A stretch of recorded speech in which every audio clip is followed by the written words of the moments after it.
Permission नहीं लूंगा। जिस दिन तू दिखाना उस दिन मुझे पहले पटक के वही आना, तो मारता मारता कुत्ता बना दूंगा। तू मेरे सामने मत आना।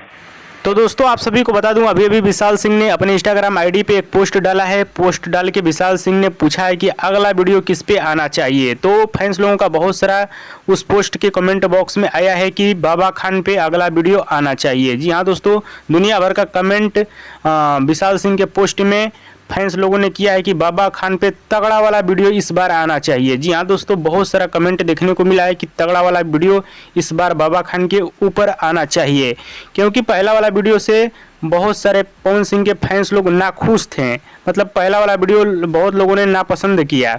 तो इस बार तगड़ा वाला वीडियो आप सभी के बीच आ रहा है विशाल सिंह का। जी हाँ दोस्तों, इस बार विशाल सिंह का एकदम तगड़ा और बवाल रोस्ट वीडियो आप सभी के बीच आ रहा है बाबा खान के ऊपर, जो कि बवाल रिलाई होगा बाबा खान का, जो कि बाबा खान एक बार फिर से तिलमिला उठेगा। हाँ तो दोस्तों, ये रहा अपडेट, जो कि बहुत जल्द विशाल सिंह का दूसरा रोस्ट वीडियो आने वाला है। हो सकता है कल आप सभी के बीच आ जाए विशाल सिंह का दूसरा वीडियो।